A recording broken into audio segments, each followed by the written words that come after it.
ఆత్మబంధులందరికీ నమస్కారం. మొదటిగా బ్రహ్మర్షి పితామహ పత్రిజీకి ప్రణామాలు. మరి Mahavatar Babaji foundation group members అందరికీ కూడా ధన్యవాదాలు. అలాగే మహావతార్ బాబాజీ గారికి, ఆ గురు పరంపర అందరికీ కూడా ధన్యవాదాలు చెప్పుకుంటున్నాం. సో మ్యామ్, ఈ గ్రూప్లో ఫస్ట్ క్లాసా ఉంది? ఇంతకుముందు చెప్పుకోలేదు కదా? యా. సో మహావతార్ బాబాజీ అంటేనే మనకి గుర్తొచ్చిన బుక్ ఒక యోగి ఆత్మకథ. అయితే ఆత్మకథలో మొదటిసారిగా మనకి ప్రపంచానికంతటికి మహావతార్ బాబాజీ గారి గురించి తెలిసింది. మరి వారు తెలిసింది కూడా లాహిర్ మహాశైల ద్వారా ప్రకటితమయ్యారు. అలాంటి లాహిర్ మహాశైల గురించిన విశేషాలు ఈ గ్రూప్లో పంచుకోవటం కూడా నా భాగ్యంగా భావిస్తూ మీ అందరికీ ప్రణామాలు చేస్తూ, లాహిర్ మహాశైల్ గురించి మనకి ఆ బుక్లో వివరంగానే ఇచ్చారు, వారెవరు ఏమిటి అనేది. అందుకని చెప్పి ఆయన జీవిత గాథలోకి నేను ఎక్కువగా వెళ్ళట్లేదండి. ఎందుకంటే బాబాజీ వారిని ఎంచుకోవటం, వారిని జన్మ ప్రణాళికలో భూమి మీదకి రావటం, వారు ఆ సాధన దీక్షనివ్వటం, వారు సాధన చేయటం, ఒక సామాన్య మానవుడిగా ఉంటూనే, ఒక గృహస్థుగా ఉంటేనే ఎంతటి దివ్య జ్ఞానాన్ని పొందచ్చు. పత్రిజీ మనకి ఏమేం పాయింట్స్ తెలియచేశారో అంటే సంసారంలో నిర్వాణం, అలాగే ఏ రూపము మార్చుకోవక్కర్లేదు, బాహ్య వస్త్రధారణ అంతా మార్చుకోవక్కర్లేదు, మతం మార్చుకోవక్కర్లేదు, ఇలాంటివి ఏమేమైతే చెప్పారో సాధనా మార్గంలో అవన్నీ చేసి చూపించిన యోగి మహారాజ్ మరి లాహిర్ మహాశైల్కి ప్రణామం చేసుకుంటూ, మరి మొదటిగా ఈ బుక్ను మొదలు పెట్టుకునే ముందు ఒకసారి కాన్షియస్గా మహావతార్ బాబాజీని, లాహిర్ మహాశైల్ని ఆహ్వానించుకుంటూ, ఎవరి శ్యామాచరణ లాహిరి అనే బుక్ విశ్వం నుండి ఏ రూపంలో అయితే ఏ జ్ఞానం మనకి ఇవ్వటానికి వస్తుందో ఆ జ్ఞానంతో పూర్తిగా మమేకమై ఏకత్వ భావనతో ఈ జ్ఞానాన్ని స్వీకరించే శక్తితో మన అనుసంధానం అవుతూ, ఆ జ్ఞానాన్ని యథాతథంగా ఉన్నది ఉన్నట్లుగా స్వీకరిస్తూ, అనుభూతి చెందుతూ, ఆచరిస్తూ ఆచరింపచేద్దాం. ఈ జ్ఞానాన్ని మనకు అందిస్తున్న ఆ గురు పరంపరకు, ఆ విశ్వానికి ధన్యవాదాలు చెప్పుకుంటూ,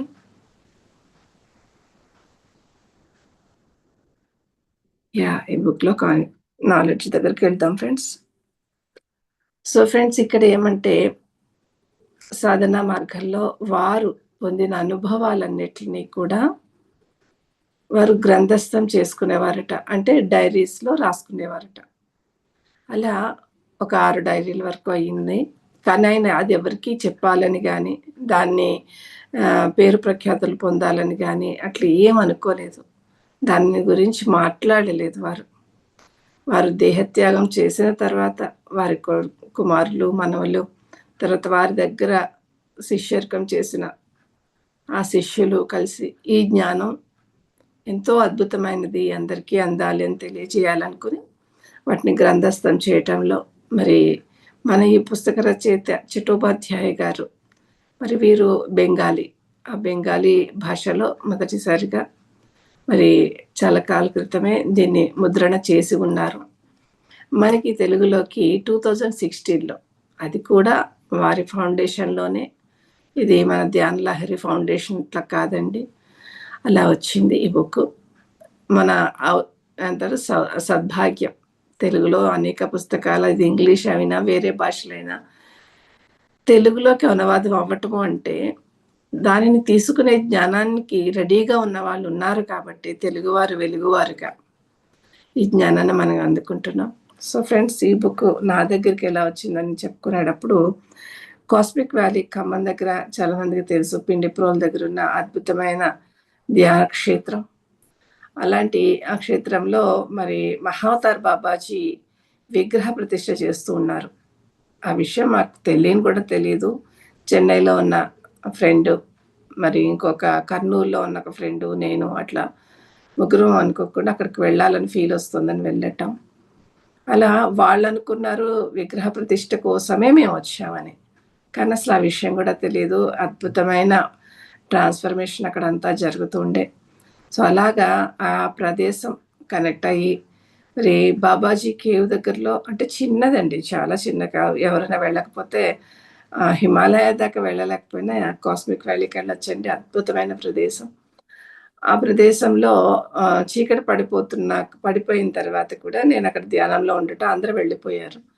సో, వెళ్ళిపోయిన తర్వాత సుమారు 8, 9 అట్లా అవ్వచ్చు. అది ఏమంటారు ప్రకృతిలో ఉన్న ప్రదేశం కాబట్టి అసలు చాలా చీకటిగా ఉంటుంది. అప్పటికి ఇంకా కొంచెం లైట్లు గూడా లెవ్వు. సో, అక్కడ నాకు ధ్యానంలో చాలా సేపు లాహిర్ మహాశైల్ కనెక్ట్ అయ్యి ఉన్నారనమాట. చాలా సంతోషంగా ఇక రూమ్‌కి వెళ్తానికి నడిచొస్తూ ఉంటే, నాతో పాటు పక్కనే స్వామి కూడా నడుచుకుంటూ వస్తున్నారు. అనుభూతి తెలుస్తోంది. స్వామి ఏమి నన్ను నడిపించుకుంటూ వస్తున్నారు. ఏ జ్ఞానం ఇస్తున్నారో దానికి ధన్యవాదాలని చెప్పుకుంటూ వస్తున్నప్పుడు అక్కడ 108 పిరమిడ్ అనేది ఒకటుంటుందనమాట. అలాంటి సెంటర్‌లో లైట్ వెలుగుతుంది. అది గ్రంథాలయం. ఆ గ్రంథాలయంలో బుక్స్ కొనుక్కోవచ్చు, లేదంటే చదువుకోవచ్చు అంతే. అది 5:00 క్లోజ్ అయిపోతుంది. కానీ లైట్ వెలుగుతోంది కదా! చూద్దామని లోపలికెళ్ళినప్పుడు ఒక అబ్బాయి మాత్రం బుక్ చదువుకుంటూ ఉన్నారు. ఆయన్ని నేను మహాతర్ బాబాజీ పేరుతోటి బాబా అని పిలుస్తూ ఉంటాను. బాబాజీ అని పిలుస్తూ ఉంటాను. ఏ ఏమి బాబా ఇప్పుడు ఈ టైంలో కూర్చున్నారంటే, లేదమ్మా నేను పుస్తక పఠనం చేసుకుంటున్నాను. బుక్ చదువుకుంటున్నాను. అంటే 5కే క్లోజ్ అన్నారు కదా! గ్రంథాలయం. అవునమ్మా నేను మాత్రం ఇట్లా వచ్చాను. ఈరోజు ఎందుకో రావాలనిపించింది. అవునా అనేసి. మీరు కూడా ఏదైనా పుస్తకం తీసుకొని చదువుకోవాలంటే చదువుకోండన్నారు. సరే అక్కడున్న ర్యాక్‌లో చూస్తే నాకు ఈ బుక్ కనిపించింది. ఓహో! మహాశయులు ఇప్పటి వరకు నాతో కనెక్ట్ అయ్యి నన్ను నడిపించుకుంటూ ఇక్కడ తీసుకొచ్చారు. అని చెప్పేసి వెంటనే ఈ బుక్ కొనుక్కున్నాననంటే, ఇప్పుడు క్లోజ్ అయిపోయింది కదమ్మా! వాళ్ళొచ్చి మనకి అమ్మాలి. ప్రస్తుతానికి ఇవాల్టికి తీసుకెళ్ళి చదువుకోండి. తర్వాత మళ్ళా రేపు పే చేద్దురుగానన్నారు. అట్లాగా ఈ పుస్తకం మహాశయుల వారే నా చేతికి అందించారనేది నేనిప్పటికీ నమ్ముతాననమాట.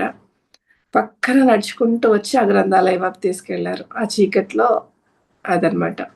సో, అలాగా ఈ పుస్తకం నాకిచ్చిన తర్వాత నాకు ఎన్నో ప్రశ్నలుండేవి చిన్నప్పటి నుంచిను. ఆ ప్రశ్నల్లో మరి ధ్యానంలోకొచ్చాక ఇంకా ఎక్కువయిందది. ఎలా అంటే చిన్నప్పటి నుంచి నా లోపలేంటంటే దేవుడనేవాడు ఒక దివ్య లోకాల్లో ఉంటారు. కైలాసం అంటే కైలాసం, వైకుంఠం అంటే వైకుంఠం. ఇక పెద్దయ్యి వస్తూ ఉన్న కొద్దీ పెళ్ళయిన తర్వాత ధ్యానంలోకొచ్చిన తర్వాత నేను చక్కగా చార్ధామ్ యాత్రని ఇలాంటివన్నీ పెళ్ళైనాకే కాశీ యాత్ర ఇట్లా అన్నీ వెళ్ళాం. యాత్రలంటే యాత్రలని కాదు. చక్కగా వెళ్ళాలి అని మ బ లోపల మాస్టర్స్ ఇవ్వడం మెసేజెస్ అట్లా వెళ్ళటం. తీరా వెళ్ళిన తర్వాత ఇదేమిటి కైలాసం అంటే భూమి మీదే ఉందా? అంటే అలాగా ప్రతీదీ డౌటొచ్చేదనమాట. శ్రీకృష్ణ పరమాత్మ అంటే ద్వారక, మధుర అన్నీ భూమి మీదే ఉన్నాయా? ఇంకా ఇంకా ఎదుగుతూ తెలుసుకుంటూ వచ్చినప్పుడు ఇదేంటి అన్నీ కలిసి భారతదేశంలోనే ఉన్నాయా మళ్ళా? విదేశాల్లో కూడా కాదు. ఎందుకంటే ప్రపంచం అంతా విస్తరించింది. జగదాచార్యుడన్నారు వారిని. మరి శంకరాచార్యులని కూడా మరి అంత గురువు ప్రపంచాన్నంతా గురువు అని చెప్పారు.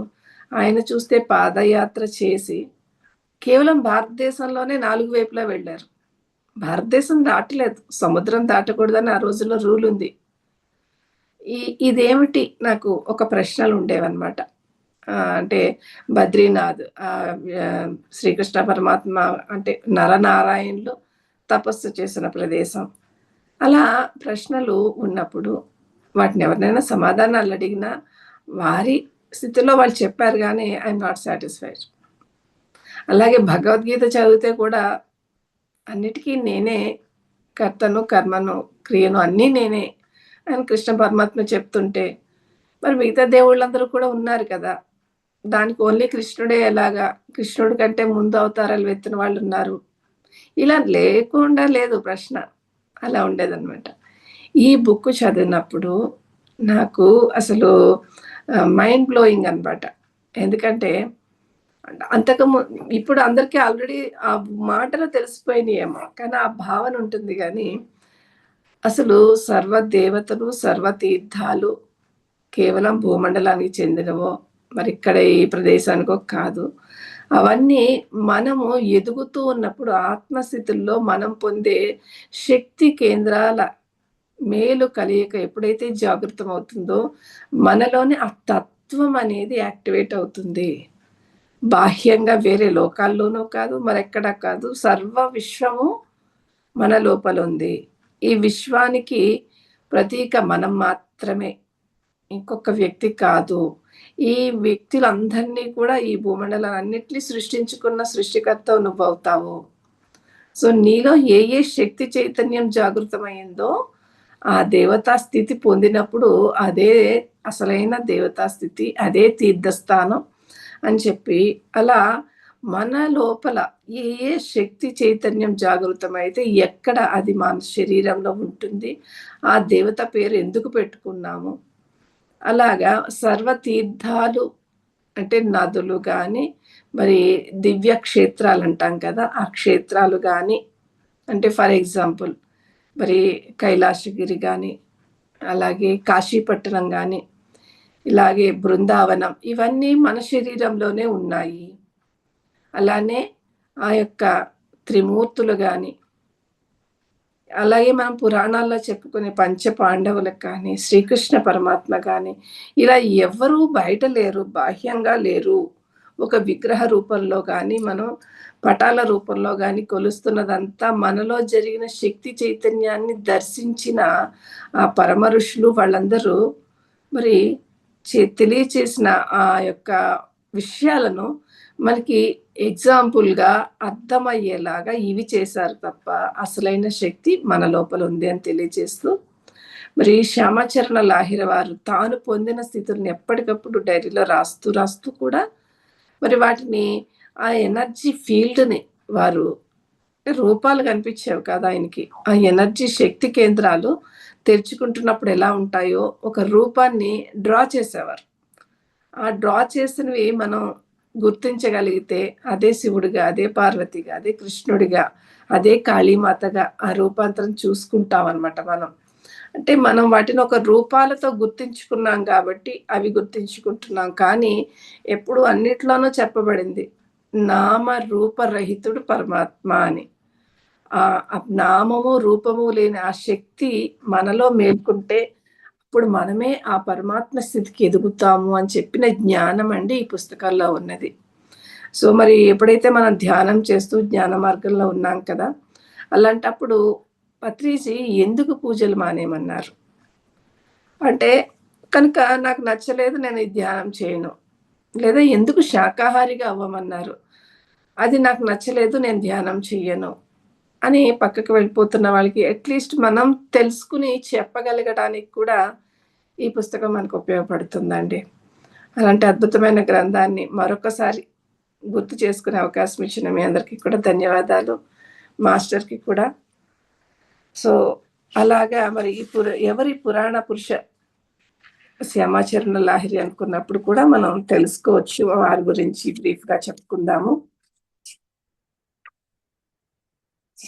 వీరిని యోగాచార్య వాచస్పతి అశోక్ కుమార్ చటోపాధ్యాయ గారు బెంగాలీలో మనకి రాసి అందించిన పుస్తకం. పరమ గురువులు శ్రీ శ్యామాచరణ బాబాజీ, శ్రీ శ్రీ లాహిరి మహాశయులు, శ్రీ యుక్తేశ్వరి గిరి గారికి, శ్రీ యోగానంద పరమహంస గారికి వారి పద్మాలకు నమస్కరిస్తూ వారు ఈ పుస్తకాన్ని మనకు అందిస్తున్నారనమాట. శ్యామాచరణ లాహిరి మహాశయులు ఈ భూమి మీదకి వచ్చింది 1828వ సంవత్సరం అనమాట. అంటే చాలా పాతకాలం వారికి కాదు. మనకి షిర్డీ బాబా వీళ్ళందరూ ఎట్లా వచ్చారో అలాగా కొంతకాల క్రితమే వచ్చినవారు. అలాగే ఈ నశ్వర దేహాన్ని త్యాగం చేసింది 1895. అంటే కేవలం 67 సంవత్సరాలు మాత్రమే వీరు అంటే శరీరంతో ఉన్నారు. ఆయన ఒక మహాయోగి. జీవితమంతా మామూలు వ్యక్తుల్లానే బాధ్యతాయుతంగా ప్రభుత్వ ఉద్యోగం చేసుకుంటూ, పిల్లల్ని సక్రమంగా పెంచుకుంటూ, సంసారాన్ని సమాజానికి చెందిన బరువు బాధ్యతలన్నీ నిష్టగా పూర్తి చేశారు. అంటే మనం ఎలాగా భౌతిక జీవితంలో ఉంటూనే మన భౌతిక కార్యక్రమాలు చేసుకుంటున్నామో అలాగే వారు కూడా ఉండేవారు.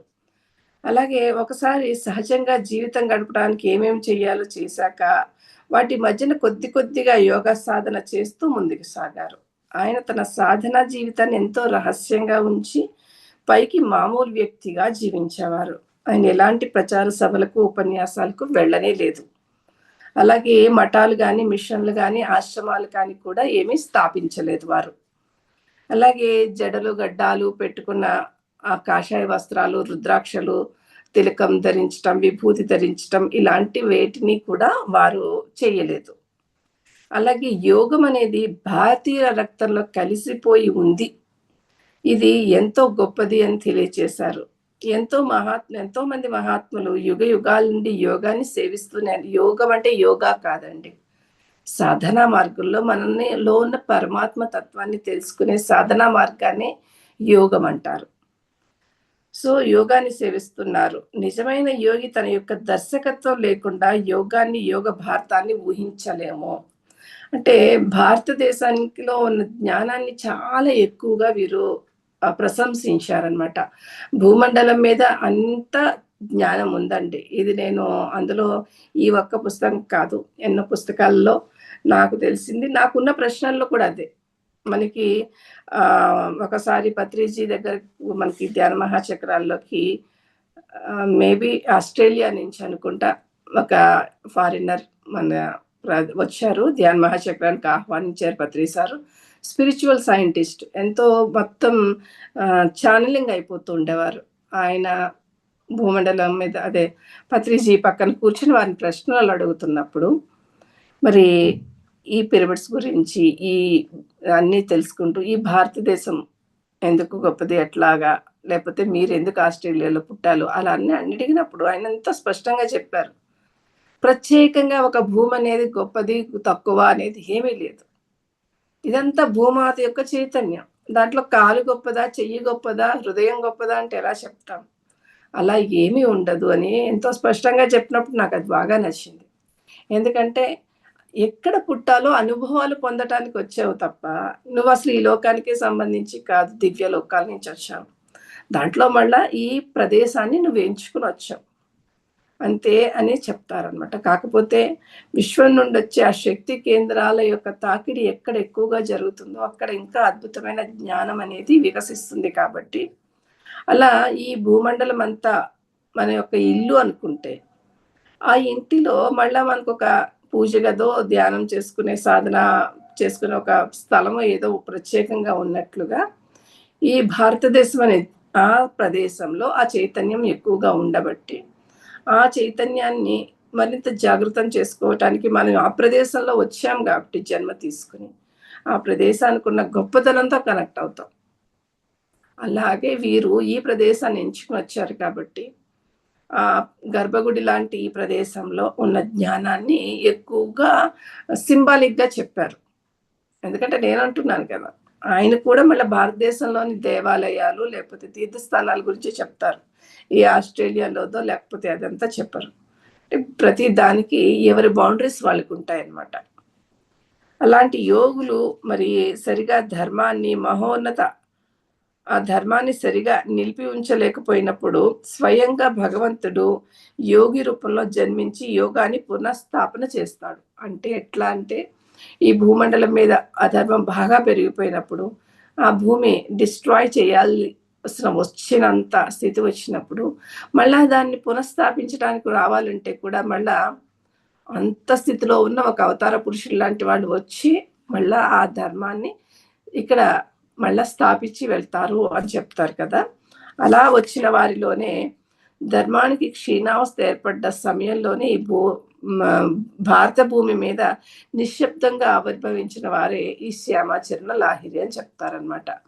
అలాగే మీరు గమనించగలిగితే ఆ సమయంలో ఎంతమంది అంటే మరి అరవిందో గాని, మాస్టర్ అరవిందో గాని, షిర్డీ బాబా గాని, రమణ మహర్షి గాని, అలా ఒక్కొక్కరు వచ్చి ఈ భూమండలాన్ని మళ్ళా బ్యాలెన్స్ చేయటంలో అందరూ నేను చెప్పింది ఓన్లీ కేవలం భారతదేశంలో. అలాగే అనేక దేశాలలో ఎంతోమంది ఇప్పుడు జీసస్ పుట్టినా, కృష్ణుడు పుట్టినా, బుద్ధుడు పుట్టినా వీళ్ళందరూ జన్మలు తీసుకొని ఈ దివ్యత్వాన్ని మళ్ళా రక్షించటంలో తమ వంతు పాత్రను పోషించినట్లే వీరు కూడా వచ్చారు. ఆ మహాశయులు తన ధ్యాన సాధన విశేషాలను రోజు డైరీలో రాసి ఆయన దేహత్యాగానంతరం వాటిని పుస్తక రూపంలో ముద్రించటం జరిగింది. అయితే ఈ శ్యామాచరణ లాహిరి మహాశయులు మన కోసం ఏమి ఉంచారు అనేది తెలుసుకోవటం. ఎంత ఉంచారు? అసలు ఆయన మనల్ని ఏం చెయ్యాలని చెప్పారు? దానివల్ల మనకు మేలు ఎంత జరుగుతుందో నిజంగా అందరికీ ఆయన దాచిన నిధి మంగళదాయకమా కాదా అని తెలుసుకుందాం. యోగి పుంగవుల శక్తిని అంచటా వేయటం అనేది మాత్రం సులభం అయితే కాదు. వారిని బయట వాళ్ళతో పోల్చడం కూడా కుదరదు. ఎలాంటి విషయాలలోనూ భావావేశాలలోనూ లేదా తీవ్రమైన ఉద్రేకంలో ఉన్నప్పుడు కానీ వీళ్ళ ఉండే విరాట్ వ్యాప్తిని గాని అనంత సంపదను కానీ చెప్పడం అనేది సాధ్యం కాదు. అంటే అంతటి విశ్వం అంతటి జ్ఞానాన్ని పొంది ఉన్నారు. నీవు ఎంత నీ దగ్గర పాత్ర ఉందో అంత పాత్రతతోనే దాన్ని స్వీకరించగలం తప్ప దానిని చెప్పిన వాళ్ళు కానీ రాసిన వాళ్ళు కానీ అది పూర్తిగా చెయ్యలేరు అని మాత్రం. ఎందుకంటే పత్రి సార్ ఎప్పుడు చెప్తారు, ఒక యోగి గురించి తెలుసుకోవాలంటే ముందు నువ్వు యోగి అయి ఉండాలి. నువ్వు బ్రహ్మజ్ఞానం అయితేనే ఆ బ్రహ్మజ్ఞానం గురించి తెలుస్తుంది. కనీసం మనం చిన్నప్పుడు మనకి ఆల్ఫాబెట్స్ నేర్పించాలంటే యాపిల్ పండుని చూపించి యాపిల్ అలా అలా చూపించారు కదా. అలాగే ఇప్పుడు మనం వీళ్ళందరి గురించి తెలుసుకుంటూ ఒకరోజు అదే మనం అవుతాం కాబట్టి ఈ జ్ఞానం తెలుసుకుంటున్నాం. సో ఏ తత్వాలకైతే జగత్తులో మాత్రమే అంటే లోపల మాత్రమే, అంటే లోపలంటే ఈ బాడీ కోసేస్తే లోపలికి వెళ్ళటం కాదండి. మన యొక్క ఈ 7 శరీరాల చైతన్యంలో ఉన్న ఆ పరమాత్మ తత్వం వైపు వెళ్ళటంతో వాటిని మనిషి బయట ప్రపంచంలో పొందలేడు. అంతర్జగత్తులో మాత్రమే పొందగలడు. సో ఇక ఈ బుక్‌లో అన్నీ చాలా మట్టుకు భగవద్గీతను ఉటంకిస్తూ దాంట్లో ఉన్న విశేషాలను తెలియచేసుకుంటూ మనకి దగ్గరికి వస్తారనమాట. సో ఇప్పుడు మనము కొంచెం ఇంకా వివరాల్లో డీటెయిల్‌లోకి వెళ్తున్నాం. ఇది నేను షార్ట్‌గా ఇంట్రడక్షన్ లాగా వారి గురించి తెలియచేసేసాను. ఇక పరిపూర్ణ స్థిరావస్థ ధర్మం లేదా భగవంతుడు అంటారు. అంటే పరిపూర్ణ స్థిరావస్థ అంటే ఇంకా చెప్పుకుంటూ వెళ్తే మీకు అర్థమవుతుంది. మనలో ఉన్న స్థిర ప్రాణవాయువు ఎక్కడైతే స్థితమవుతుందో అక్కడ మనలో పరమాత్మ చైతన్యం అనేది జాగృతం అవుతుందని చెప్పడం అనమాట. అంటే స్పందన పరిణామం తారతమ్యాల ద్వారా, అంటే మనలో ఉన్న ఈ యొక్క వాయు చలనం యొక్క తారతమ్యాల వల్లనే తనని తాను విశ్వం నానా రూపాలుగా వ్యక్తం చేసుకుంటూ ఉంది. ఈ రకమైన స్పందనలో అనంతమైన కాంబినేషన్స్ మాధ్యమంగా తనే మొత్తం జగత్ బ్రహ్మాండంగా ప్రకాశితం అవుతూ ఉంటుంది. అంటే ఎంటైర్ యూనివర్స్ ఎలా క్రియేట్ అయిందనే దాన్ని ఆయన ఎలా చెప్తారంటే సింపుల్గా మన శరీరంలో చెప్తారు. సహస్రార స్థితి తీసుకుంటే నిర్మలమైన నిశ్చలమైన ఏమీ ఒక్క కదలిక కూడా లేని శూన్య స్థితి అని అర్థం. శూన్య పరమాత్మ, ఇంకేమీ లేదు. అది పరమాత్మని చెప్పుకోవడానికి చెప్పుకుంటున్నాం కానీ అక్కడ చీకటి కానీ లేకపోతే బ్లూ కలర్ కానీ ఏదీ లేదు. అసలంటూ ఉన్నదంతా శూన్యం మాత్రమే ఉంది. ఆ శూన్యం తనను తాను ప్రకటితం చేసుకోవాలంటే ఒక్క పాయింట్ కిందకి దిగితే అది ఆజ్ఞాచక్ర స్థితి అంటారు. అస్సలంటూ ఆజ్ఞాచక్ర స్థితికి వచ్చి ఒక సంకల్పం చేస్తే తప్ప మరి ఈ పంచభౌతికమైన ఈ ప్రపంచం అనేది, పాంచభౌతిక ప్రపంచం అనేది ఏర్పడదనమాట. అది దీన్ని ఇక్కడ చెప్తున్నారనమాట. సో అలాంటి ఈ కాంబినేషన్స్లో ఎలా వస్తుందో చెప్తూ ఈ జగత్తులోని రాళ్ళు, ఇటుకలు, ఈ కట్టెలు ఇవన్నీ ఉన్నాయి కదా, జలము, విద్యుత్తు, ధ్వని వీటన్నిటితో సహా మనకు తెలిసినవి కూడా తెలియనివి కూడా, అసలు మనకు చాలా తెలియని విషయాలు ఉంటాయండి ఈ ప్రపంచాల్లో. ఇవన్నీ కూడా స్పందన పరిణామపు తారతమ్యంతో ఉండే ఒక సర్వవ్యాప్తమైన, అంటే అంతటా ప్రవాహంలా ఉన్న ఆ చైతన్యంలోంచి ఇలాంటి వస్తువులన్నీ కూడా పుడుతూ అది ఎక్కడి నుంచి వచ్చినాయి, నిశ్చల అవస్థలోంచి ఆ ధర్మము భగవంతుడు అనే బ్రహ్మ యొక్క ప్రకాశమే అసలైన ఆ నిశ్చల తత్వం. దాన్నే ఇక్కడ మనకి స్థిరావస్థ అని చెప్తున్నారు. ఇక ఇప్పుడు వచ్చే ప్రశ్న, మనిషి ఇంకా మిగిలిన ప్రాణశక్తి జగత్తంతా ఎలా పుట్టింది, అంటే ఈ మనుషులు కానీ ఈ ప్రపంచం కానీ ఈ విశ్వం కానీ ఎలా సృష్టి అయింది అని చెప్తున్నప్పుడు ఈ అవస్థలో అసలు నిశ్చల ప్రాణస్థితిలో ఎలాంటి స్పందన లేని ఆ స్థితిలో మేనిఫెస్టేషన్ అనేది ఉండనే ఉండదు. ఈ అవస్థ పరమజ్ఞానము లేదా పరమ చైతన్యంగా విరాజిస్తుంది. ఇక్కడ నుండి స్పందన మొదలై ఆ స్పందన ప్రథమావస్థలో ఆకాశతత్వంలోకి వస్తుంది. అంటే ఆజ్ఞాచక్రంలోకి వచ్చిన తర్వాత అసలు చెయ్యాలనే భావన వచ్చిన తర్వాత మనకి ఇక్కడ విశుద్ధ చక్ర స్థితిలో ఉన్న దాన్ని ఆకాశతత్వం అంటారు. అప్పుడు మొదటిగా ఆకాశతత్వం అనేది ఏర్పడింది అని చెప్తారనమాట. దాన్నే విశుద్ధ చక్రంలో ఉన్న బుద్ధి ఉత్పన్నం అవ్వటం అంటారు. అంటే మానవుడి శరీరంతో కూడా తెలియచేసుకుంటూ ఉంటే మన లోపల ఉన్న ఆ బుద్ధి అనేది ఉత్పత్తమయ్యేది కూడా ఈ చక్ర స్థితిలో వస్తుంది. ఇక్కడ అయితే అసలు బుద్ధి కూడా ఉండదు మన లోపల. ఈ బుద్ధిని మనము స్థిర బుద్ధి అంటాం. ఇక్కడ ఉన్నప్పుడు అది స్థిరంగా ఉండిపోతుంది. ఇక్కడికి వచ్చినప్పుడే అది ప్రకటితం అవుతుంది. అసలు దాంట్లో స్పందన అనేది వస్తుంది. ఈ జగత్తులో దేన్నైతే మనం బుద్ధిగా ఎరుగుతున్నామో అదే షట్చక్ర పదంలో భాగంగా కింద స్థాయికి సృష్టిలో అయ్యింది. సో ఇక్కడి నుంచి కిందకి వెళ్తూ ఉన్న ఆ భావన అనేది జరిగింది సృష్టిలో. ఈ యొక్క ఆకాశతత్వం లేదా విశుద్ధ చక్రం నుండి కింద వైపుగా స్పందనలోని వివిధ పరిణామాల్లో ఏర్పడ్డ, అంటే ఇప్పుడు పైనుంచి గంగ ప్రవాహంలో వస్తూ ఉందనుకోండి, శివ పరమాత్మని తెలుసుకుంటాం కదా. అక్కడి నుంచి ఇక్కడికి జారినప్పుడు అంత పెద్ద ఉత్పాతంలా అనిపించదు. ఇలా కిందకి జరుగుతున్నప్పుడల్లా జలపాతపు శబ్దం గాని, ఆ ఫోర్స్ గాని తెలుస్తుంది. అలా మెల్లగా ఆ విశ్వం నుండి ఆ చైతన్యం అనేది కిందకొచ్చింది. దాన్నే మనకి ఎగ్జాంపుల్‌గా ఈ గంగా ప్రవాహం అని చెప్పుకోవడం, గంగా అవతరణ కూడా చెప్పుకోవచ్చనమాట. సో, అలా వచ్చినప్పుడు ఆ కింది స్థాయికి అంటే హృదయ చైతన్య స్థితికొచ్చినప్పుడు, అప్పుడు మనకి మనస్సు అనేది క్రియేట్ అవుతుంది అని తెలియజేస్తారనమాట. ఇలా ఒక చింతన అనేది ఉంటుంది. ఇలా స్పందనలోని వివిధ పరిణామాల్లో రకరకాలైన ప్రకాశాలు ఏర్పడతాయి. అలా వస్తున్నప్పుడు మనలో ఒక్కొక్క చైతన్య ప్రకాశం అనేది మన లోపలికి వస్తూ ఉంటుంది. తర్వాత ప్రాణశక్తి మేరుదండం మార్గంలో అంటే మన యొక్క బ్యాక్ బోన్‌లో ఉండే మేరుదండం అంటాం కదా! వెన్నుపూస. దానిలో వచ్చే ఆ స్పందన పరిణామంలోనే ఒక్కొక్కటిగా అనాహతం, మణిపూరకం, స్వాదిష్టాన చక్రాలు ఏర్పడి తర్వాత చిట్ట చివరగా మూలాధార చక్రం అనేది ఏర్పడింది. అంటే మొదటగా కింద నుంచి కాదు మన జన్మ జరిగింది. పైనుంచి వచ్చాం కాబట్టి అందుకే ప్రతిసారి మనకి చెప్పారు దివ్యలోకాల నుంచి వచ్చామయ్యా అని. ఎక్కడి నుంచి వచ్చామసలు? అలా అదంతా తెలియచేశారు. అప్పుడు ఎలా ఉంటుందంటే మన లోపల స్పందనలో నదిలో 2 నదులు వెళ్తున్నాయనుకోండి. ఇలాగే వెళ్తుంటే చెప్పుకోవాల్సిన అవసరం లేదు. ఒక నది ఇటొస్తుంది. ఒక నది ఇటొస్తుంది. అప్పుడేమవుతుంది ఈ రెండిటి యొక్క కలయికలప్పుడు ఒక ఫోర్స్ వస్తుంది. అలాంటి ఫోర్స్ ఏదో జరుగుతూ ఉంటుంది కదా!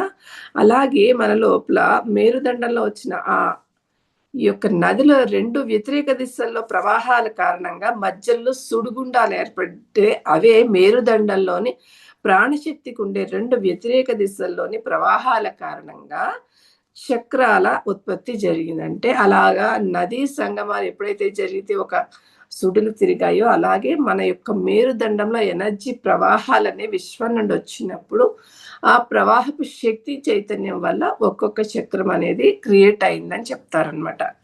ఈయన యొక్క థర్డ్ ఐ ఎంత డీపర్ థర్డ్ ఐ అనమాట. మన లోపల ఏమేం జరుగుతున్నది అంత డీప్‌గా తెలుసుకోవచ్చు. ఆ క్రియాయోగం చేసి సాధన చేసిన వారికి అందరికీ సాధ్యమైంది.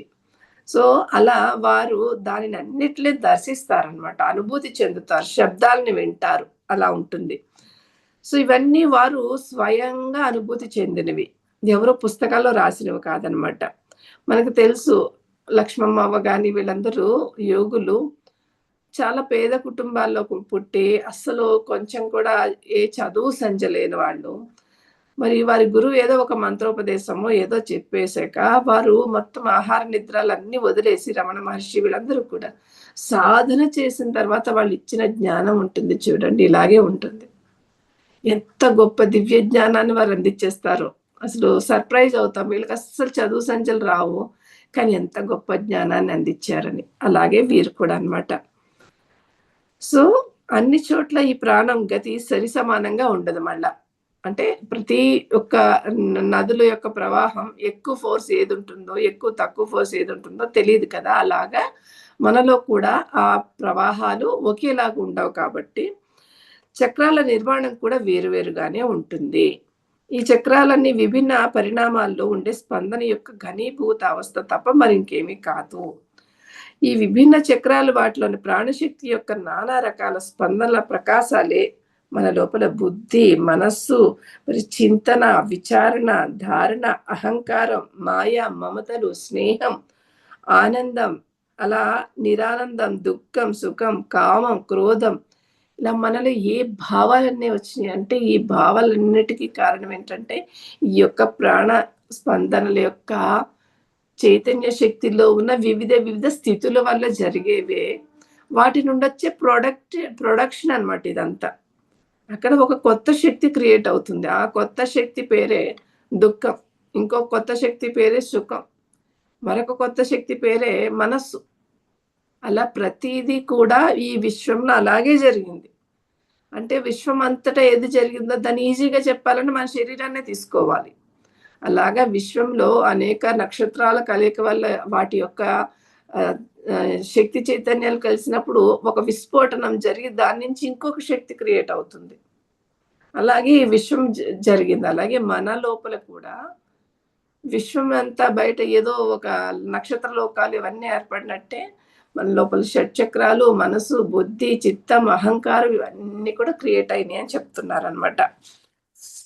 సో, వీటినన్నిటిని కూడా విభిన్న పరిణామాల్లో ఉండేటట్టు స్పందన డైనమిజమ్స్‌లో ఉత్పన్నమైన వివిధ ప్రవృత్తులు, ప్రకాశాలని ఆజ్ఞా చక్రం నుంచి మూలాధారం వరకు వెళ్ళే ఈ స్థితులని ప్రాణ ప్రవాహంతో కలిపి ఒక్కసారిగా ఉద్ధృతంగా మూలాధార చక్రానికి వెళ్ళి పడుతుంటాయి. అంటే నేను అన్నాను కదా! ఇక్కడి నుంచి వాటర్ ఫాల్స్ లాగా మన లోపల శక్తి పడుతూ ఉన్నప్పుడు, ఇక్కడ పడినప్పుడు అంత ఎక్కువ ప్రవాహం శక్తి ఉండదు. ఇక్కడికి అలా ఉండదు. అదే కింద పడినప్పుడు ఎక్కువ బౌన్స్ అవుతుంది. ఎక్కువ బౌన్స్ అయ్యి అలాగా చిమ్మినట్టు అవుతుంది కదా! ఒక ప్రవాహం. అలాగే ఇక్కడ కూడా మూలాధార చక్రంలో మన యొక్క శ్వాసలు అధికంగా ఉంటాయని అర్థం. ఎక్కువగా చలించిపోతూ ఉంటాయి. అలా చలనం ఎక్కువ ఉన్న చోటే ఎక్కువ మనస్సనేది చంచలంగా ఉంటుంది. అక్కడ స్థిరంగా ఉండలేదు. అలా పైకి ఎగిసి మణిపూరక చక్రానికి, స్వాదిష్టాన్యానికి, మణిపూరకానికి అలా పైకి వెళ్తూ ఉంటుంది మెల్లగా ప్రవాహం అలా. అలా పైకి వస్తూ ఉన్నప్పుడు ఏమవుతుంది? మెల్లగా పైకొచ్చేసరికి కొద్దిగా ప్రవాహం యొక్క ఉధృతి తగ్గుతుంది. కింద పడినప్పుడు చాలా ఉధృతంగా పడుతుంది. అదే మళ్ళా పైకి వెళ్తున్నప్పుడు అవి బౌన్స్ అవుతూ ఉంటాయంట. ఆ బౌన్స్ అయ్యి అలా వెళ్తూ ఇక్కడికొచ్చేసరికి ఇంకసలు ఏ కదలిక ఉండదు. చక్కగా స్థిర ప్రాణ స్థితి అంటే ఇక్కడికొచ్చిన స్థితి అన్నమాట. అంటే పైనుంచి ఇక్కడికొచ్చే స్థితి కాదు. పైనుంచి కిందకెళ్ళిపోయాక అంటే ఈ భౌతిక ప్రపంచంలోకొచ్చేసి, ఈ భౌతికమైన వాటినన్నిటిని అనుభూతి చెంది, ఇంకా చాలనుకుంటూ మళ్ళా పైకెలా వచ్చామంటే ఇలా బౌన్స్ అయితూ వచ్చామని అర్థం. సో, ఇక్కడికొచ్చే స్థితిని గురించే ఎక్కువ చెప్తారీయన. సో, అలాంటి వాటిని మనం ఏమంటామా అంటే శివ పరమాత్మ వారినే మహేశ్వరుడు అన్నాము అని చెప్తున్నారనమాట. అలాగా మణిపూరక చక్రానికి తిరిగొచ్చిన ప్రాణశక్తిని కొంత గతిని ఇట్లా చెల్లాచెదరు చేసుకుంటూ కొన్ని లక్షల కోట్ల దారాల్లా చెల్లాచెదరై మనకి ఏమేమి క్రియేట్ అయినియ్యయ్యా అంటే మనకి కాళ్ళు, ముక్కు, చేతులు, కళ్ళు అలా ఈ శరీరం అనేది అసలు సృష్టి జరిగిందంట. సో, ఇవన్నీ కూడా అంటే మొత్తం అన్ని పార్ట్‌లు చెప్పారాయన. కిడ్నీస్ నుంచి, ఊపిరితిత్తుల నుంచి అన్నీ చెప్పారు. నేను చెప్పందేం లేదు.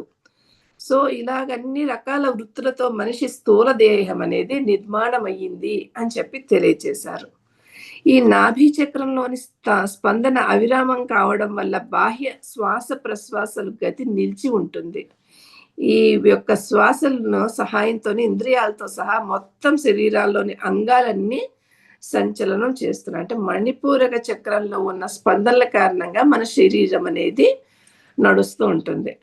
అందుకే మీరు చెప్తే మహాభారతంలో పంచపాండవుల్లో ఎవరో ఒకళ్ళకి ఆయన జ్ఞానాన్ని అందించకుండా కేవలం అర్జునుడికే ఎందుకు అందించారంటే, అర్జునుడు అనేవారు ఆ మణిపూరక చక్రంలాగా మధ్యలో ఉన్నవారని అర్థం కదా! పంచపాండవుల్లో మధ్యముడు కదా!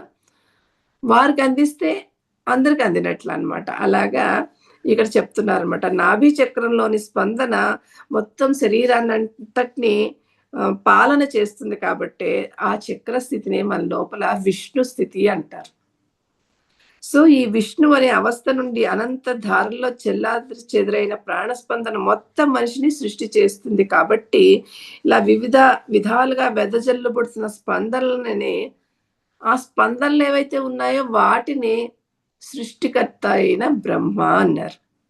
అంటే బ్రహ్మ, విష్ణు, మహేశ్వరులు బాహ్యంలో ఏదైతే చేస్తున్నానో సృష్టి, స్థితి, లయలు, ఈ శరీరం అనే, ఈ జీవితం అనే సృష్టిని చేసింది, ఆ యొక్క స్థితిని చేసింది, లయను చేసింది కూడా ఆ సృష్టికర్త, స్థితికర్త, లయకర్త మళ్ళా మన లోపల ఉన్నారు అని తెలియచేయటానికి మనకి ఈ విషయం తెలియచేస్తూ, ఇలా త్రిమూర్తిల రహస్యం అంటే బ్రహ్మ, విష్ణు, మహేశ్వరుల రహస్యం అనేది అనంత నిశ్చలావస్థ నుండి భగవంతుడు తనను తాను సృష్టింపు చేసుకుంటున్న స్థితిని మన లోపల త్రిమూర్తి తత్వంగా తెలియచేశారు. కాబట్టి అర్థమయ్యేది ఏమంటే, పరమ నిశ్చల ప్రాణం లేదా భగవంతుడు ఆ స్పందనల అనంత తరాల తారతమ్యం ద్వారా జగత్ బ్రహ్మాండాన్ని అనంత బ్రహ్మాండ రూపాల్లో తానే ప్రకాశిస్తున్నాడు.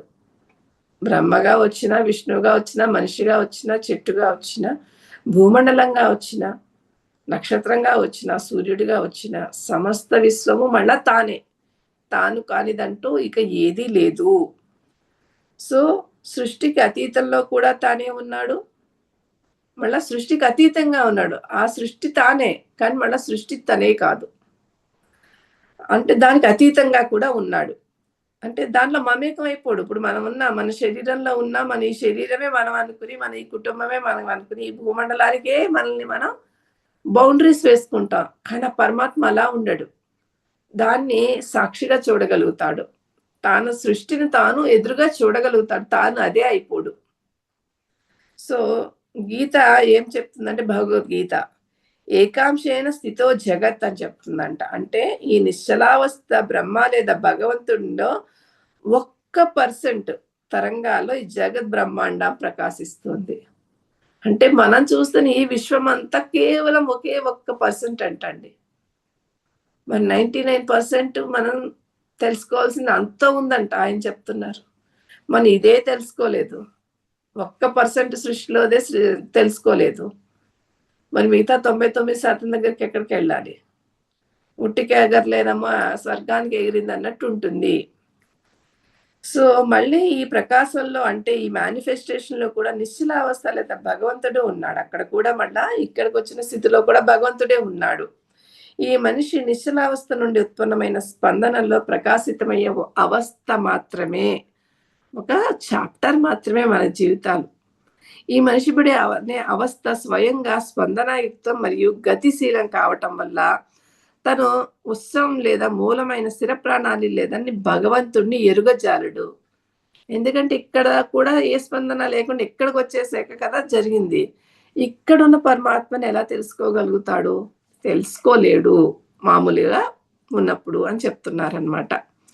సో అలాగా ఈ విశ్వం యొక్క రహస్యాన్ని చక్కగా తెలియచేస్తూ ఇక్కడ మనకి ఇంకా వేరే ఏం చెప్తున్నారంటే, భగవద్గీతని నేను తీసుకుంటున్నాను ఇక్కడ.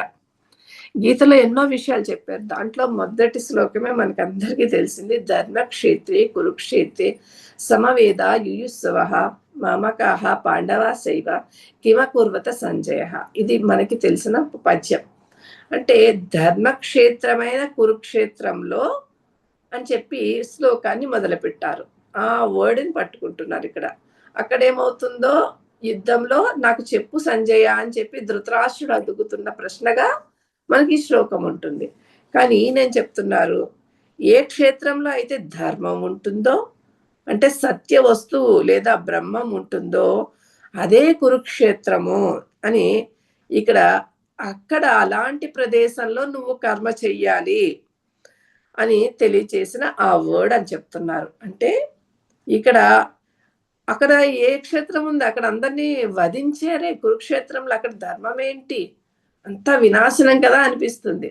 కానీ ఈ పద్యంలోని వర్డ్ అర్థం చేసుకోండి. ఏ క్షేత్రంలో అయితే ధర్మం ఉంటుందో, క్షేత్రం అంటే మళ్ళీ ఏంటి? ఒక ప్రదేశం, ఒక ప్లేస్ అలా అనుకోండి. అక్కడ మరి ధర్మం అంటే ఏంటి? అది సత్య వస్తువు. అంటే పరబ్రహ్మ చైతన్యము. అలాంటి అదే కురుక్షేత్రం అంటే మనం అనుకునే కురుక్షేత్రం కాదు. అంటే దీనిని అలాంటి పొలంలో వెళ్ళి నువ్వు పని చెయ్యని అర్థం. కర్మ చేయటం అంటే పని చేయటం అని. అంటే ఒకే క్షేత్రంలో ఎక్కడైతే ధర్మం ఉంటుందో అక్కడే కర్మ చేసి ధర్మాన్ని పొందాలి. ఎక్కడ పంట పండుతుందో అక్కడికెళ్ళి నువ్వు వ్యవసాయం చేశావంటే అక్కడ పండుతుంది. నువ్వు రాజస్థాన్‌కెళ్ళి అక్కడ ఇసుకలో నువ్వు వరి చేను వేస్తాను, నేను గింజలు వేస్తాను, నువ్వు మలువు, నేను నీకు నీళ్లు పెడతాను అంటే రాదు కదా! నువ్వు గోదావరి జిల్లాలకొచ్చి మరి ఇక్కడికొచ్చి బ్రహ్మజెముడు మొక్కలను లేతే డేట్స్ ఉంటాయి కదా! ఏమంటారు వాటిని? డేట్స్‌ని ఏమంటాం మేడం? ఖర్జూరం పళ్ళు పండిస్తామంటే కుదురుతుందా? అది నీళ్ళలో పండుతుందా? మనం ఇప్పుడు ఆ మేడ వెనకాల సముద్రం ఒడ్డున అక్కడ కొబ్బరి చెట్లు పండుతున్నాయి. అక్కడ ఈత చెట్లు లేకపోతే అదే ఖర్జూరం చెట్లు పండవు. మీరు చక్కగా ఈజిప్ట్‌కెళ్లారంటే ఎన్ని మనకి గోదావరి జిల్లాలో అరటి తోటలు, కొబ్బరి తోటలు చూసినట్టు అక్కడ ఖర్జూరం తోటలు చూడగలిగాం. ఎక్కడికెళ్ళి నువ్వు ధర్మం కావాలన్నా, జ్ఞానంకెళ్ళాలన్నా అక్కడికెళ్ళి చేయాల్సిందే ఆ పని. అదే ధర్మక్షేత్రంలో చెయ్యాలి. అక్కడికెళ్ళి నువ్వు కర్మ చేయాలి. కర్మ అంటే ఏంటో కాదు. నువ్వు చేయాల్సిన పని. అక్కడ యుద్ధం చేసే ఉభయులు ఎవరు? అంటే కౌరవులు, పాండవులు ఉన్నారు కదా! ప్రవృత్తి పక్షం, నివృత్తి పక్షం అంటాం. ఈ ఇరువురు హాజరయ్యారు. అంటే ఇప్పుడు ఈ క్షేత్రం ఎక్కడ ఉంది అసలు? చరిత్ర ప్రకారం ఏం చెప్తారు? పంజాబ్‌లో ఉంది, హర్యానాలో ఉంది, యూపీలో ఉంది. ఇలా ఒక చోట ఉంది ఈ క్షేత్రం అని చెప్తారు. కానీ అది అసలు నిజం కాదు. ఇది ఇక్కడి నుంచే నా ప్రశ్నల సమాధానాలు చక్కగా వచ్చాయన్నమాట. ఈ క్షేత్రం ఎక్కడుందంటే భగవద్గీతలో చెప్పబడింది. ఆల్రెడీ అందులోనే చెప్పేశారట. మనకి తెలియక బాహ్యంగా చెప్పుకుంటున్నాం. ఇదం శరీరం కౌంతేయ అని చెప్పారట. అంటే క్షేత్రమిచ్చ విభేయతే అంటే ఈ శరీరం అనే ఆ క్షేత్రం కాబట్టి అదే ధర్మక్షేత్రం. ఈ శరీరం అనేదే ధర్మక్షేత్రం. ఈ కురుక్షేత్రం 2 మానవ శరీరం ఇంకెక్కడా లేదు. అంటే ధర్మక్షేత్రే కురుక్షేత్రే అన్నారు. ఎక్కడైతే ధర్మం ఉందో ఆ కురుక్షేత్రంలో అని చెప్పారు కదా! అంటే నీ శరీరంలోనే సర్వధర్మాలు ఉన్నాయి. ఇదే కురుక్షేత్రము. ఈ శరీరంలోనే ధర్మం, భగవంతుడు ఉన్నారు. అక్కడుంది ధర్మం అనేది. ఈ శరీరంలోనే సాధన, సమరం ద్వారా ఆయన్ను పొందాలి. సాధన అనే యుద్ధం చెయ్యాలంట. ఆ సమరంలో ఆయన్ని పొందాలంట. ఎంత బావుంది గదండీ! నాకైతే చాలా నచ్చిందనమాట. అంటే పాండవులు, కౌరవులు యుద్ధం చేసుకుంటున్నారంటే, మనలోనే ఉన్న దైవశక్తి, మనలోనే ఉన్న అసుర శక్తిని ఈ 2 యుద్ధం చేసుకున్నప్పుడు, అక్కడున్న పరమాత్మ వైపు వెళ్ళాలని ఎప్పుడైతే మనం గట్టిగా అనుకున్నామో, అర్జునుడు శ్రీకృష్ణుడిని పట్టుకున్నట్టు, మనకి ఆ ధర్మం అనేది దొరుకుతుంది. సో, మానవ శరీరం అనే ఈ నేలను దున్నకుండా వృధాగా పడుంది. ఈ శరీరము, మానవ శరీరము పంట పండించని ఒక క్షేత్రంగా, ఖాళీగా ఉన్న పొలంలా ఉందంట. అంటే భౌతిక జీవితంలో తిన్నాము, పడుకున్నాము, ఉద్యోగం చేసుకున్నాం, లేతే ముసలివాళ్ళమయ్యాం, చనిపోయాం. అంటే ఈ క్షేత్రం ఖాళీగా పడున్న బీడు భూమిలాగా ఉంటుందంట అలాంటి జీవితం. అంటే ఎన్ని జన్మలు మన శరీరాలను బీడు భూములుగా మార్చుకున్నామో. సో, దాన్ని కనుక సాగు చేస్తే బంగారం పండుతుంది. నాకు డబ్బు లేదు. నేను అడుక్కు తింటాననుకుంటూ ఉండే కంటే, నీ పొలంలో బంగారు గనులున్నాయి తవ్వుకోమంటే వదిలేసుకుంటారా ఎవరైనా? కానీ మానవుడికి దాని మీద దృష్టి కావాలి. ఆ బంగారు గనులు నీ పొలంలో ఉన్నాయి. నీ పొలం ఎక్కడుంది? నీ శరీరంలో దాగుంది. ఈ బ్రహ్మాండం యొక్క లక్షణాలన్నీ కూడా ఈ దేహ మధ్యంలోనే ఉన్నాయి. మొత్తం సర్వ విశ్వంలో ఉన్న జ్ఞానమంతా కూడా నీ యొక్క ఈ శరీరంలో మధ్యలో ఉంది. దేహానికి బయట తెలుసుకునేదేమీ లేదు. యోగం ద్వారా తన లోపలి జగత్తులో మునక వేయగలిగినప్పుడే తనలో ఉన్న సత్య వస్తువు యొక్క ఉనికిని గుర్తిస్తారు అని తెలియచేస్తున్నారు. ఇప్పుడు సముద్రం ఉంది. సముద్రం లోపలే ఆ ముత్యాలు తయారవుతాయంటారు. ఆ పగడాలు ఉంటాయంటారు. నవరత్నాలు దొరుకుతాయంటారు. మరి వాటి కోసం నువ్వు తీరంలో వెళ్లి కూర్చుంటే ఏమి రావు. ఆ సముద్రపు లోతుల్లోకి మరి స్క్యూబా డైవ్ చేసుకుంటావా? దానికి సంబంధించిన పడవలు తయారు చేసుకుంటావా? ఏం తయారు చేసుకుంటావో ఏదో ఒక ఆసరా తీసుకోవాలి. లేదంటే ఆ శరీరం మునిగిపోతుంది. ఉండదు. లేదా అలలొచ్చి కొట్టి మనల్ని మళ్ళా బయట పడేస్తాయి. అంటే సాధనా మార్గం అనే ఒక తెడ్డినో, ఆ పడవనో, నావనో మనం పట్టుకోవాలి. అది ఏ మార్గమైనా సరే. అది లోపలికి తీసుకెళ్ళే శక్తి ఉంటేనే కదా నేను తీసుకెళ్ళగలుగుతుంది. అంత లోతులో వెళ్ళాలి. అప్పుడే తప్ప ఈ దివ్యత్వం అనే ఆ రత్నాలు, మణిమాణిక్యాలు దొరకనట్లుగా మన శరీరంలో మన అంతర్ముఖత్వంలోకెళ్ళి లోతుల్లోకెళ్తే ఆ దేహ మధ్యంలో దొరుకుతుందంటే ఈ యొక్క గని అంతా. అది చెప్తున్నారు. ఇక గీత, వేదం, వేదాంతం, ఉపనిషత్తులు, తంత్రం మొదలైన శాస్త్రాలన్నిటి కూడా ఏ విరాట్ జ్ఞానమైతే చెప్పారో వాటి ద్వారా అదంతా ఈ దేహానికి బయట తెలుసుకోవటం అనేది సాధ్యం కాదు. అంటే ఉపనిషత్తులు చెప్పినా, లేపోతే మరి భగవద్గీత చెప్పినా, గీత అంటే ఒక గీత ఉందండి. వశిష్ఠ గీత ఉంది. మరి ఎన్ని గీతలున్నాయి. మనకు అష్టావక్ర గీత ఉంది. ఉద్ద ఉద్ధవ గీత ఉంది. మళ్ళా మనకి కపిల గీత ఉంది. ఎన్ని గీతలున్నాయి. అన్నిట్లోనూ చెప్పినది దివ్య జ్ఞానము. మరి తత్వము, తంత్రశాస్త్రము, వేదాంతము, అలా వేదాలు, ఉపనిషత్తులు అన్నిట్లో ఉన్నదంతా కూడా మళ్ళా బాహ్యంగా ఏది లేదు అని తెలియచేసేసారనమాట.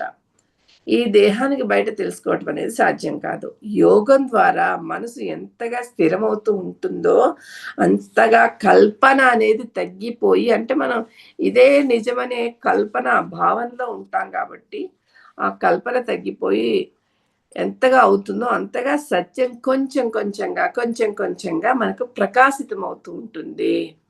అంటే మొత్తం అంధకారంగా ఉంది. అక్కడెక్కడో గుడ్డి దీపం వెలుగుతూ కొంచెం కొంచెం మిణుకు మిణుకు కనిపిస్తున్నప్పుడు, ఎలా కళ్ళు చీకట్లో అన్నీ గుద్దుకుంటూ వెళ్ళే బదులు, ఎక్కడో చిన్న వెలుతురుంది పోనీ అటువైపు వెళ్తే ఇంక ప్రకాశం ఉంటుందని ఎలా అయితే మనం వెళ్తామో, సాధన చేస్తున్నప్పుడు మనలో మొదటగా దొరికిందేంటండి?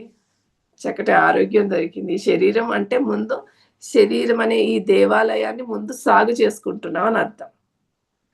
అలా మెల్లగా కాస్త మనసు స్థిరపడింది. అంటే అక్కడ సాగు చేసిన తర్వాత కాస్త నీళ్లు పెట్టడం, ఇలా చేసుకుంటున్నాం. అలా అలా ఒక్కొక్కటి జరుగుతుంది మన లోపల అని చెప్పడానికి. ఈ సనాతన ధర్మం శాస్త్ర గ్రంథాలు ఏదైతే రాసి ఉందో అది కల్పనో, పాండిత్య ప్రకర్షనో కాదు. మళ్ళా ఈ ఉపనిషత్తుల్లో గాని, వేటిల్లో గాని ఏది రాసినా అది కేవలం కల్పితం అస్సలు కాదు. కొట్టి పడేయడానికి లేదు. మహాయోగులు సాధన లోతుల్లోకి ప్రవేశించి స్వయంగా అంతర్జగత్తులో ఏ శాశ్వతత్వానికైతే సంధానాన్ని పొందారో సూత్ర ప్రకారంగా ఉంటుంది అదంతా. అంటే ఒక కోడ్ లాంగ్వేజ్ లాగా ఉంటుంది. మీకు అర్థం కాలేదు ఆ భాష. అంతే తప్ప ఇప్పుడు చూడండి ధర్మక్షేత్రే, కురుక్షేత్రే చిన్నప్పుడు మా పిల్లలకి చక్కగా వల్లించాం. నాకైతే ఒక్క ముక్క తెలీదే. అంటే ధర్మక్షేత్రం అనే యుద్ధ రంగంలో ఏం జరుగుతుందో చెప్పమన్నాడు అనుకున్నాం అంతే. అసలు అదే మన దేహమని, అదేలోనే ఈ సాధన జరుగుతుందని అప్పుడు తెలిసిందా? ఆ డీకోడ్ చేసుకునే ఆ జ్ఞానము మన లోపల వచ్చే వరకు ఈ జ్ఞానం తెలీదు. ఈ ఉపనిషత్తులు గాని ఏవైనా అని తెలియచేస్తున్నారనమాట. సో, ఇవన్నీ రాబోయే కాలపు మనుషులకు మంగళం కోసం భద్రం చేయబడ్డాయి. అవన్నీ కూడా ఉపనిషత్తుల రూపంలో, లేపోతే భగవద్గీత రూపంలో, లేదా శ్యామాచరణ లాహిరి వారి లాంటి వారి డైరీల రూపంలో ఏదైనా ఎందుకు నిక్షిప్తం చేశారయ్యా అంటే, రాబోయే కాలంలో వచ్చే అందరి కోసము మంగళం జరగాలి. వాళ్ళందరికీ కూడా ఈ జ్ఞానం అందాలని చెప్పి, శుభం కోసము వాళ్ళందరి కోసం ఇది భద్రం చేయబడింది అన్నారు. అందుకే పెద్ద పెద్ద పండితులైన శాస్త్ర గ్రంథాల రహస్యాలను సాధన లేకుండా సాధించలేరు. సాధన ఉన్నవాళ్ళు పుస్తకాలు చదివినప్పుడు ఉండే జ్ఞానానికి సాధన లేదు. కానీ చిన్నప్పటి నుంచి వాటిని వల్లె వేశారు. చాలా బట్టి పట్టారు. కానీ వారు చెప్పే దాంట్లో సారానికి నక్కకి, నాగలోకానికి ఉన్నంత తేడా ఉంటుంది. సో, ఇప్పుడు శ్యామాచర్ల వారి విషయానికొస్తే ఇలాంటి తన దేహ త్యాగం చేసే లోపులు వారు తెలుసుకున్న అన్ని విషయాలను వారెంతో కూలంకుషంగా మరి తెలియచేశారు. ఈ సత్యాన్ని పొందే మార్గంలో అనేక స్తరాలను దాటాల్సి ఉంటుంది. అవన్నీ ఒక్కొక్క లేయరు దాటుకుంటూ వెళ్ళాలి. అలా వెళ్తూ ఉన్న మార్గంలో వాటి దారిలో కలిగే అనుభవాల విశేషాల వర్ణనే ఇది మళ్ళా ఏమంటున్నారంటే భక్తి యోగం, జ్ఞాన యోగం, రాజయోగం ఇట్లా మనం విడివిడిగా చెప్పుకుంటున్నాం కదా. ఇన్ని యోగాలు లేవు. ఈ మార్గంలో వెళ్ళే ఒక్కొక్క స్థితులే ఆ యోగాలు. అంటే మేము రాజయోగం చేస్తున్నామండి. వాళ్ళు భక్తి యోగంలో ఉన్నారండి. మరి వీళ్ళు సాధనా మార్గంలో అంటే జ్ఞాన యోగంలో ఉన్నారండి. ఇలా చెప్పుకుంటారు. ఎవరు విడివిడిగా లేరు. అందరూ కలిసి ఒక్కటే మార్గంలో వెళ్తున్న ఆ మార్గంలో పొందిన స్థితులలో ఉన్నారు అని అర్థం. సో, కృష్ణుడు గాని అర్జునుడికి ఉపదేశం ఇవ్వటం అంటే, ఒకే యోగ కర్మను చేస్తున్నప్పుడు విభిన్న స్తరాల్లో అంటే సో మెనీ స్టేజెస్‌లో కలిగే విభిన్న అనుభవాలను అర్జునునికి ఇవ్వటం అనేది జరిగింది కదా. ఈ విశేషాలన్నీ గీతను అర్థం చేసుకోవటం ఎలాగా? అసలు పంచపాండవులంటే ఎక్కడున్నారు? వారి గురించిన జ్ఞానము. అలాంటివి విశేషాలంటే పంచపాండవులు కూడా మళ్ళా మహాభారత కాలంలో ఉన్నారు. అండ్ ఇప్పుడు శ్రీరామచంద్రుడు అయోధ్యలో ఉన్నాడు. ఆ ప్రూఫ్‌లున్నాయి. అక్కడ పుట్టి పెరిగారు. ఇవన్నీ చూపిస్తారు. అసలైన అయోధ్య రాముడంటే కేవలం రాజకుమారుడైన అయోధ్య రాముడు గురించి కాదు. ఇక్కడ పురాణాల్లో గాని, వేటిలో గాని చెప్పింది. కృష్ణుడంటే కేవలం గోకులానికో, మధురకో సంబంధించిన వాడు కాదు. అలా ప్రతీదీ మన లోపల ఉన్న దివ్యత్వంలో ఎలా తెలుసుకోవాలి అనే విషయాలను మరి ఎగ్జాంపుల్స్ ఎక్కువగా భగవద్గీతని ఇచ్చారు. మీరు యుక్తేశ్వర్ గిరి గారి బుక్స్ చదివినా కూడా అలాగే ఉంటుంది. ఆయన జీసస్‌ని, కృష్ణుడిని తీసుకుంటారు మొత్తం. యోగానంద పరమహంస గారు కూడా ఎక్కువ జీసస్ వాటిని చేశారంటే, వారి దృష్టికోణంలో జీసస్ వేరు, కృష్ణుడు వేరు లేడు. అల్లా వేరు, మరి జొరాస్ట్రియన్ వేరు లేరు. అంతా కలిపిన ఒక దివ్యత్వంలో, ఒక కాలు, చెయ్యి గొప్పది ఎలా అనుకోలేదో, వారు కూడా దేన్ని గొప్పదనుకోలా, దేన్ని తక్కువదనుకోలా. అంతా కలిపిన హోల్‌నెస్‌ని, జ్ఞానాన్ని మనకందిచ్చారు. సో, అవకాశం రేపు మళ్ళా తెలుసుకుందాము. మనకి సమయం అయింది కాబట్టి ఇక్కడితో ఆపుకుంటున్నాం మేడం. అండ్ యోగరాజ్ లాహిర్ మహాశయులకి, మన మహాతర్ బాబాజీకి, బ్రహ్మర్షి పితామహ పత్రిజీకి, ఎవరి శ్యామాచరణ లాహిరి అనే బుక్ కాన్షియస్‌కి కూడా థాంక్స్ చెప్పుకుందాం. దానిని చక్కగా గ్రంథస్థం చేసిన చట్టోపాధ్యాయ మాస్టర్‌కి, దాన్ని తెలుగులోకి తీసుకొచ్చి మనకు అందించిన మాస్టర్స్ అందరికీ థ్యాంక్ యూ చెప్పుకుందాం. అలాగే నాకు ఈ 1 అవర్ అవకాశం ఇచ్చిన మీ అందరికీ కూడా thank you friends. Thank you so much ma'am.